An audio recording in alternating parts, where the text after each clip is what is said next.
नमस्कार, स्वागत है आपका। आप देख रहे हैं हर खबर हरियाणा और मैं हूं आपके साथ अनाया शर्मा। शुरुआत करेंगे बुलेटिन के विस्तार से। हिसार में हरियाणा के सीएम नायब सिंह सैनी बीजेपी नेता रंजीत पनिहार द्वारा आयोजित कार्यक्रम में पहुंचे। इस दौरान पूर्व सांसद कुलदीप बिश्नोई सहित तमाम नेता मौजूद रहे।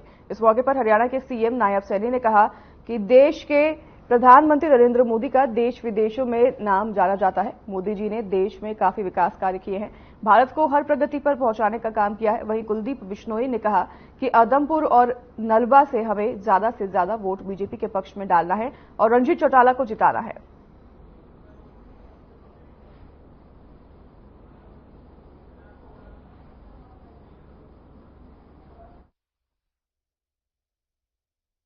लोकसभा का चुनाव अब बीच में आ गया, हिसार का आधे में पहुंच गए हम लोग। आदमपुर के अंदर रैली हमने करी, फिर भव्य भी गांव-गांव के टूर किए। रणधीर को सब गांव में, नलवा में हमने भेजा हुआ है, हमारे सारे साथी लगे। तो असमंजस क्यों है? आज भी रावतखेड़ा गांव में मैं गया, बड़ा जबरदस्त कार्यक्रम था, रणधीर जी के साथ गया था, गंगवा साहब भी वहां थे। वहां भी लोग मैंने कान में फूंक मारे, के करनो है। मैंने कहा अभी थे कुछ मैंने के करना है। खुली किताब है 100% चौधरी रणजीत चौटाला जी को, जो हमारा परिवार का व्यक्ति है, चौधरी रणजीत चौटाला के आगे कमल का बटन दबाएगा। ये मेरी प्रार्थना खुले तौर पे आपको आज कहता हूं। इसके भी कारण है। पहला कारण, हमने माननीय नरेंद्र मोदी जी को तीसरी बार प्रधानमंत्री बनाना। कि भाईचारा इनका जो कुलदीप से देखा, ऐसा शायद भाई कोई सुदामा और कृष्ण का तो था, ऐसी जोड़ी मैं तो नहीं देखी। गजब है, गजब है। कभी खुला सफर का टाइम मिले, कोई तमिलनाडु तक जाना तो इनकी बात अगर गाड़ी में सुने तो रणजीत जी की मजा भी है, पूरा काम हो। बहुत बढ़िया, बहुत धन्यवाद। मैं आप सबको ये कहूंगा, कमल के बटन पे बटन दबा के यहां से जबरदस्त लीड दें। यहां से चुनाव में कमल का वोट खिला के प्रधानमंत्री को, देश का प्रधानमंत्री बनाएं, देश का उनका दुनिया में कद बढ़े।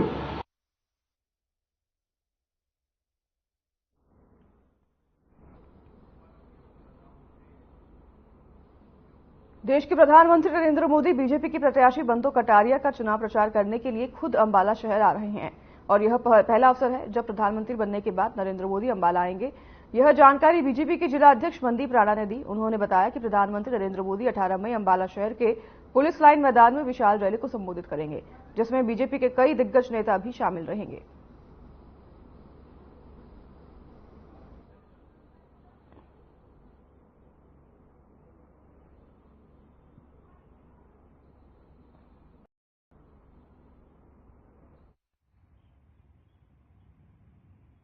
प्रधानमंत्री नरेंद्र मोदी जी 18 तारीख को अंबाला पुलिस लाइन ग्राउंड के अंदर आ रहे हैं और माननीय मुख्यमंत्री जी भी उस कार्यक्रम में रहेंगे।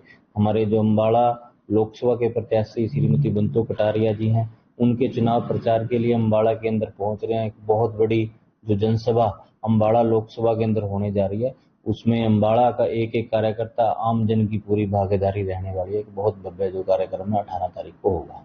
प्रधानमंत्री नरेंद्र मोदी जी, लेकिन वो प्रधानमंत्री बनने के बाद पहली बार आ रहे हैं, लेकिन उससे पहले जब वो हरियाणा के प्रभारी थे, उसके नाते उनका कई बार अंबाला के अंदर आना हुआ है। अंबाला शहर विधानसभा में हमारे देश के माननीय प्रधानमंत्री श्री नरेंद्र मोदी जी, जो जन जन की आवाज और हर व्यक्ति की मन की आस, और जिनको लगता है कि मोदी है तो मुमकिन है, हर किसी के मन में यही आस है कि मैं एक बार मोदी से जरूर मिलूं, उनको देखूं।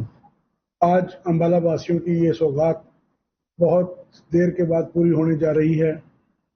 वो अंबाला में पहली बार प्रधानमंत्री बनने के पश्चात अंबाला शहर विधानसभा में पहुंच रहे हैं।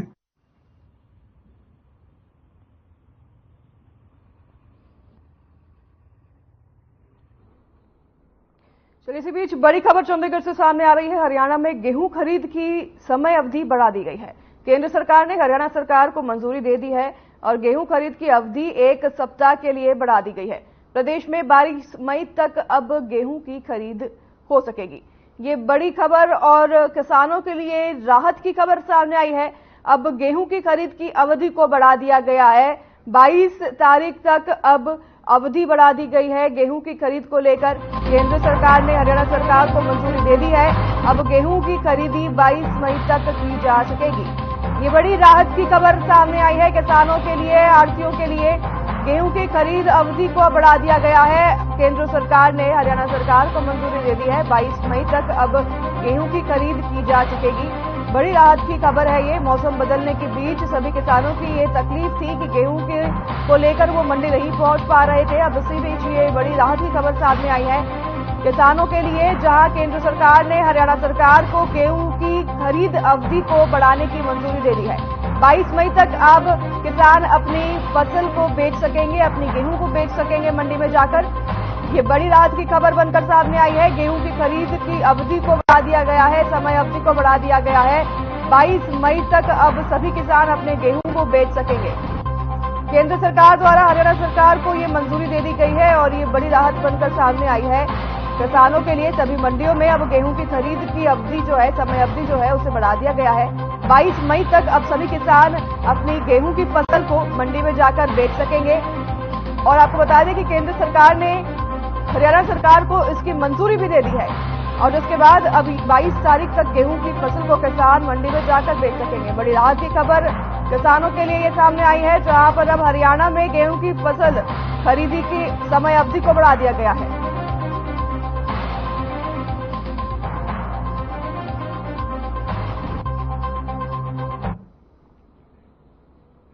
पूर्व पंचायत मंत्री देवेंद्र सिंह बबली का बयान सामने आया है, जिसमें उन्होंने दुष्यंत चौटाला पर निशाना साधा है और कहा कि 11 साल से लोगों की सेवा कर रहा हूं। पहला चुनाव मैंने निर्दलीय लड़ा, उसके बाद कांग्रेस पार्टी में मैंने काम किया। वहीं दुष्यंत चौटाला ने हमें पार्टी में जोड़ने का काम किया, उसमें कोई दो राय नहीं है। दुष्यंत चौटाला कहते हैं कि हमने विधायक बनाए, हमारे जैसे लोगों को साथ न जोड़ते तो शायद वे भी डिप्टी सीएम नहीं बन पाते। ये बात भी डिप्टी सीएम को याद रखनी चाहिए। इसके साथ ही उन्होंने कहा कि किसी भी पार्टी में लोकतांत्रिक तरीके से काम होना चाहिए। कुछ 4-5 नवरत्न टाइप लोगों को इनको ऐसा घेर लिया है और कि फिर किसी को और के पास भी नहीं आने दिया। दुष्यंत जी को कहना चाहूंगा, जो हम एसेट से एक किस्म से 11 साल की एक किस्म से सेवा और तपस्या, एक सेवादार के रूप में हमने अपनी टोहाना की जनता को हमें सौभाग्य प्राप्त हुआ कि उनकी सेवा करने का सौभाग्य, जो हमारी पारिवारिक परंपरा थी, कप्तान साहब ने जो हमें संस्कार दिए थे, उसको आगे बढ़ाने का काम किया था। पहला चुनाव में आजाद लड़ा था, आप सबको ही पता है। उसके बाद कांग्रेस पार्टी में हमने काम किया। वहां जो हालात चुनाव के दौरान बने, उसके बाद दुष्यंत जी ने हमें सबको अपने साथ जोड़ने का काम किया, इसमें कोई दो राय नहीं।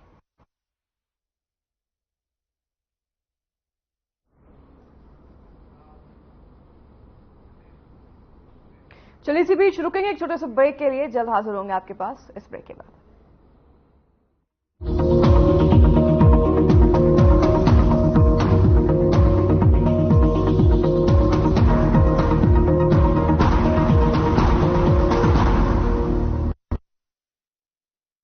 हमारे जमाने में बेटी जन्मे तो मातम होता था, पर हमारे समय तो हरियाणा में बेटी बचाने वाला है, उसे पढ़ाने वाला है, उसकी दिन रात रक्षा करने वाला है और तो और उसका ब्याह करवाने वाला तक बैठा है। नसीब वाली हो सब, तुम्हें वोट के बदले मोदी मिला। तारीफ ही करती रहोगी या जाकर वोट भी डालोगी मोदी को? जा रहे दादी, जा रहे। अरे मुझे भी तो ले चल।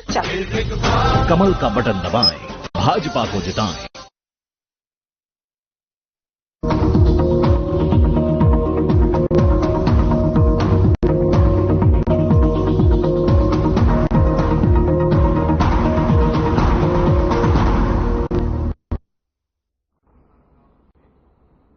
एक बार फिर स्वागत है आपका। ब्रेक के बाद रुख करेंगे खबरों की ओर। खबर सोनीपत से है, जहां मूर्थल रोड स्थित एक डेंटल क्लिनिक में एसी का कंप्रेसर फटने से भीषण आग लग गई। आग इतनी भयानक थी कि देखते ही देखते आग ने विकराल रूप धारण कर लिया। तो वहीं बता दें कि इस आगजनी में पूरा क्लिनिक जलकर राख हो गया। घटना की सूचना मिलते ही मौके पर दमकल विभाग के कर्मचारी पहुंचे और कड़ी मशक्कत के बाद आग पर काबू पाया।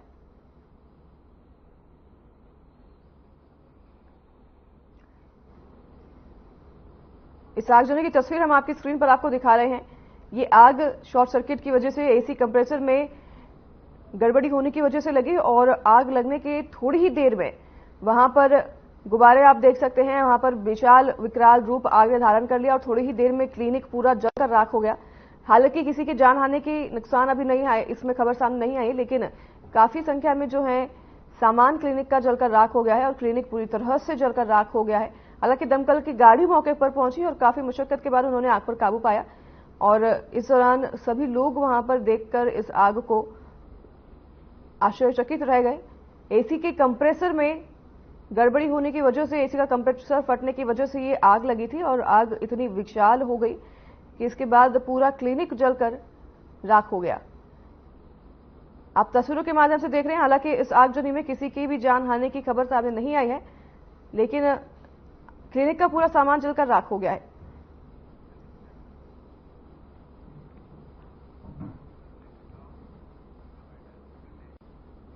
कैबिनेट की बैठक खत्म होने के बाद कैबिनेट मंत्री मूलचंद शर्मा का बयान सामने आया है। कैबिनेट की बैठक में पुलिस से संबंधित मुद्दों पर चर्चा हुई। रेवाड़ी में एम्स कॉलेज बनाना है, उसके जमीन के बारे में भी चर्चा हुई। प्रदेश की आबकारी नीति पर चर्चा हुई। साथ ही गर्मी के मौसम में पीने के पानी को लेकर कोई किल्लत ना हो, उसको लेकर भी चर्चा की गई। मूलचंद शर्मा ने कहा कि किसानों की उनकी पेमेंट जल्द से जल्द मिले। गेहूं का उठान भी तेज गति से नहीं हो रहा है, उस पर भी मंथन किया गया ताकि किसानों की पेमेंट जल्द से जल्द हो सके। साथ ही उन्होंने ये भी कहा कि विपक्ष सरकार की अल्पमत की सरकार बताकर घेर रहा है। विपक्ष के पास कहने को कोई भी बात नहीं है, हमारे पास पूर्ण बहुमत है। वो सबको जानकारी है, जो भी विषय थे अपने, एक तो पुलिस से संबंधित भर्ती का था, पुलिस संबंधित। दूसरा क्या है कि रेवाड़ी में जो एम्स कॉलेज बनना, उसकी जमीन के बारे में था, जो उसमें जमीन थी उसका। और तीसरा एक्साइज पॉलिसी पे जो भी है उस पर कैबिनेट आई थी और इस पर जो भी मुद्दे थे उन पर चर्चा हुई थी। बिजली है, पानी है और आम व्यक्ति को, पशु है, पक्षी है, हर एक को पानी की बहुत बड़ी जरूरत है। उस पानी का भी जो भी डायरेक्शन है, जो भी पानी भी अपने जो जोहड़ों में पानी भर गया, पीने का पानी है, इसका भी विशेष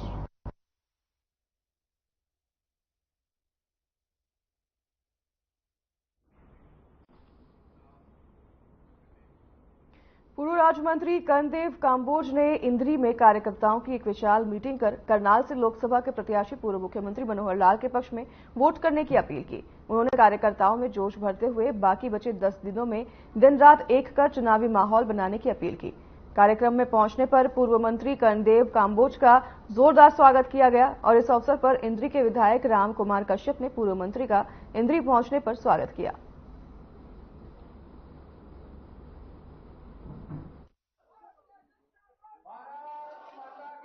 मार्जिन से भारतीय जनता पार्टी जो है ना जीत के आ रही है, तो निश्चित तौर पर जाने 400 का आंकड़ा ये निश्चित तौर पर जाना पार होगा। विपक्ष कह रहा है यदि 400 पार हो गए तो संविधान को बदल देंगे। देखिए, संविधान को तो आदरणीय प्रधानमंत्री जी ने सार्वजनिक मंचों से घोषणा भी की है कि बाबा साहब भीमराव अंबेडकर जिन्होंने संविधान बनाया है, अगर वो भी दोबारा जन्म लेकर के कहें कि मैं संविधान को समाप्त करूंगा, वो भी आकर के समाप्त नहीं कर पाएंगे।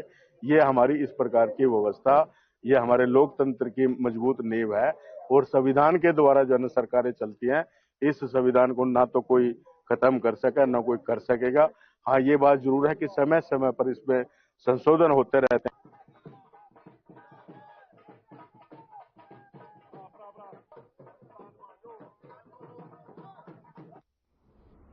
हरियाणा की सभी 10 लोकसभा सीटों पर 25 मई को वोट डाले जाएंगे। वोटिंग का समय नजदीक आते ही अब सभी पार्टियों ने अपना चुनाव प्रचार तेज कर दिया है और इसी कड़ी में बीजेपी ने कोसली विधानसभा के बेरली करला में विजय संकल्प रैली का आयोजन किया और इस दौरान काफी संख्या में नेतागण मौजूद रहे। तो इस रैली में मध्य प्रदेश के सीएम डॉक्टर मोहन यादव भी पहुंचे। रोहतक से बीजेपी लोकसभा प्रत्याशी डॉक्टर अरविंद शर्मा के पक्ष में चुनावी रैली में पहुंचे।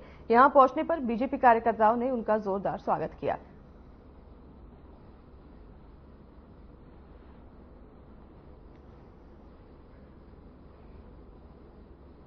मध्य प्रदेश के मुख्यमंत्री रोहतक पहुंचे और रोहतक पहुंचकर उन्होंने बीजेपी के लिए वोट की अपील की।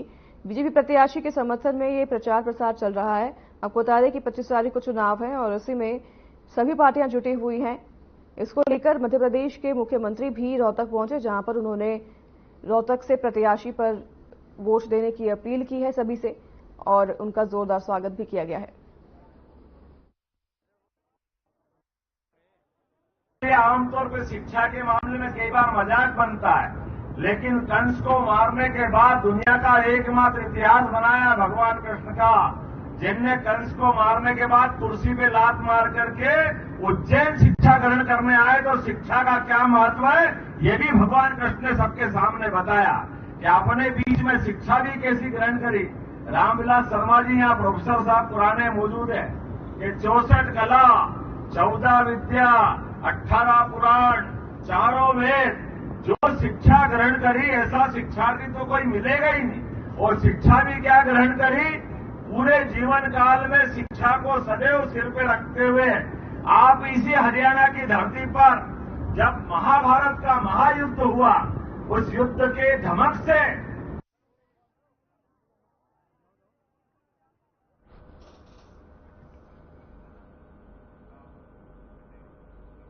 25 मई को गुरुग्राम लोकसभा के 25 लाख से ज्यादा मतदाता मतदान कर तमाम प्रत्याशियों की किस्मत ईवीएम में कैद करेंगे, जिसके लिए अब सभी प्रत्याशियों ने अपना चुनावी प्रचार तेज कर दिया है। इस कड़ी में गुरुग्राम लोकसभा से बीजेपी प्रत्याशी राव इंद्रजीत सिंह ने दर्जनों गांव का दौरा कर लोगों से वोट की अपील की है। राव इंद्रजीत सिंह ने इस दौरान फर्स्ट टाइम वोटर से वोट करने की अपील की। ऐसे में केंद्र सरकार ने विकास के तमाम कार्य कराए गए, लेकिन विपक्ष राज्य सरकार के कुछ कामों को लेकर लोगों को बरगलाने का काम किया है।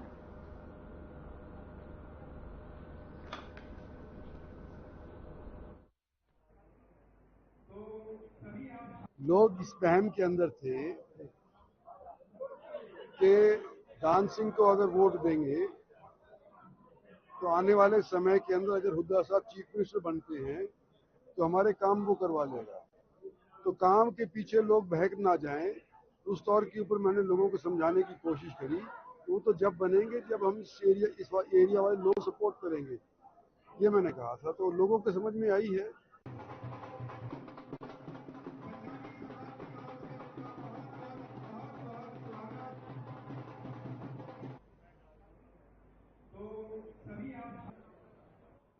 चुनाव प्रचार लगातार प्रदेश में तेज होते जा रहा है। सभी पार्टी अपने अपने चुनाव प्रचार में जुटी हुई है और बीजेपी प्रत्याशी के लिए वोट की अपील भी लगातार की जा रही है। बीजेपी के लिए स्टार प्रचारकों की सूची जो है, उनके सभी स्टार प्रचारक प्रदेश में आ रहे हैं, प्रचार प्रसार में जुट रहे हैं। लगातार सभी प्रत्याशियों के लिए वोट की अपील भी की जा रही है।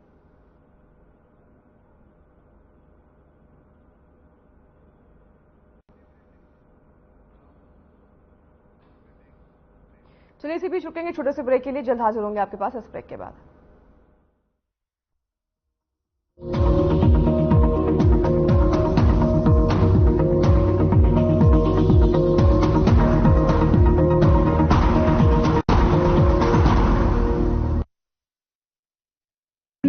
Hey mom, hey, look, I can download a song really fast. हमारे जमाने में बेटी जन्मे तो मातम होता था, पर हमारे समय तो हरियाणा में बेटी बचाने वाला है, उसे पढ़ाने वाला है, उसकी दिन रात रक्षा करने वाला है, और तो और उसका ब्याह करवाने वाला तक बैठा है। नसीब वाली हो सब, तुम्हें वोट के बदले मोदी मिला। तारीफ ही करती रहोगी या जाकर वोट भी डालोगी मोदी को? जा रहे दादी, जा रहे। अरे मुझे भी तो ले चल।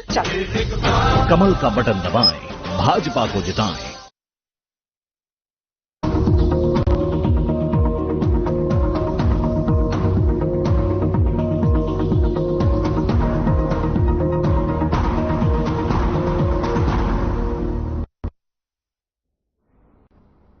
एक बार फिर स्वागत है आपका। ब्रेक के बाद रुख करेंगे खबरों की ओर। फरीदाबाद के निर्वाचन अधिकारी और डीसी विक्रम सिंह यादव ने मतदाताओं से अपील की है कि वह जब भी वोट डालने के लिए जाएं तो अपना मोबाइल फोन व इलेक्ट्रॉनिक सामान साथ लेकर ना जाएं। हालांकि बूथों पर ऐसी सामान को रखने के लिए भी व्यवस्था की गई है। यदि बूथ पर किसी भी मशीन में कोई दिक्कत आती है तो रिजर्व में रखी गई मशीनों को तुरंत ही बदल दिया जाएगा। इसके अलावा दिव्यांग जनों के लिए भी व्हील चेयर का इंतजाम किया गया है ताकि कोई भी परेशानी उनको वोट डालने में ना आए।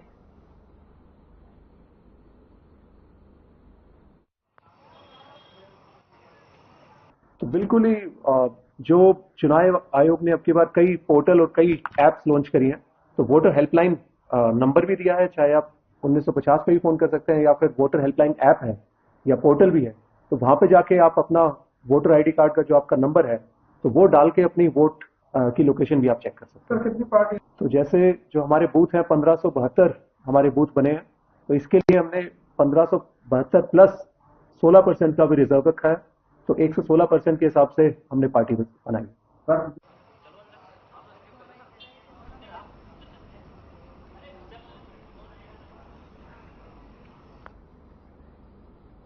भिवानी के आदर्श महिला महाविद्यालय में जिला के भवानीखेड़ा विधानसभा क्षेत्रों के पीठासीन अधिकारी, वैकल्पिक पीठासीन अधिकारी, मतदान अधिकारी और अन्य कर्मचारियों को चुनाव प्रक्रिया से संबंधित प्रशिक्षण दिया गया। इस दौरान चुनाव प्रशिक्षण कार्यक्रम में मशीनों को स्थापित करने और उन्हें चलाने की पूरी जानकारी उपलब्ध करवाई गई और वहीं ईवीएम, वीवीपैट और पोल आरंभ होने से लेकर समाप्ति तक पूरी प्रक्रिया के बारे में विस्तार से बताया गया। इस मौके पर चुनाव प्रशिक्षण नोडल अधिकारी रमन शांडिल्य ने बताया कि पीठासीन अधिकारी की मतदान केंद्रों की स्थापना, ड्यूटी पर तैनात अधिकारियों के साथ तालमेल, मशीन के सही संचालन, मतदाताओं के लिए सुविधाएं आदि का संचालन करना होता है। इसलिए अधिकारियों को अपनी जिम्मेदारियों का एहसास होना बहुत जरूरी है।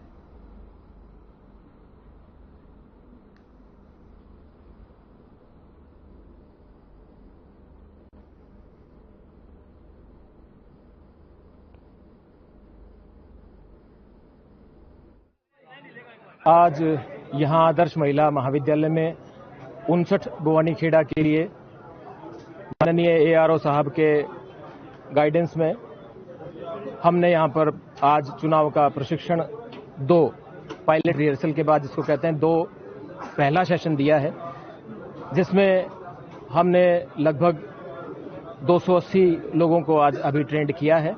और इस तरीके के हमारे 4 सेशन यहां पे पोलिंग पार्टी के होने हैं और जो कुल बूथों की संख्या है वो 229 है, जिसके लिए हम लगभग 1008 के आसपास लोगों को यहां पर प्रशिक्षण देंगे।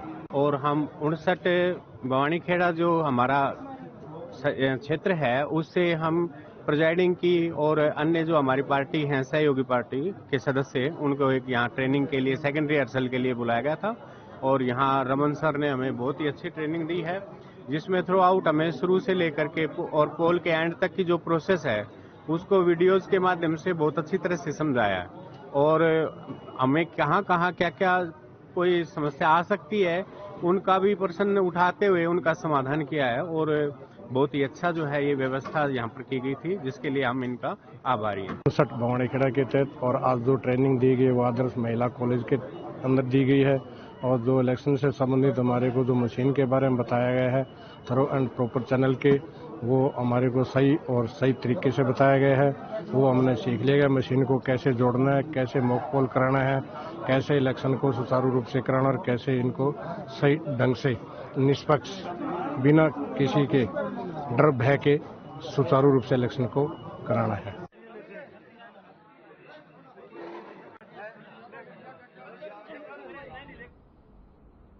चुनाव प्रक्रिया को लेकर चुनाव विभाग भी अब अलर्ट मोड पर है। लगातार सभी अधिकारियों की बैठक हो रही है और सभी को प्रशिक्षण दिया जा रहा है।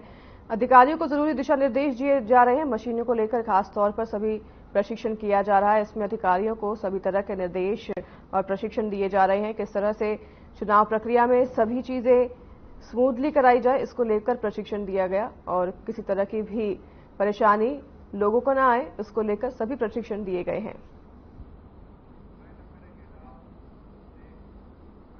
हर खबर हरियाणा देख रहे थे आप और फिलहाल इस बुलेटिन में हमारे साथ बस इतना ही। नमस्कार।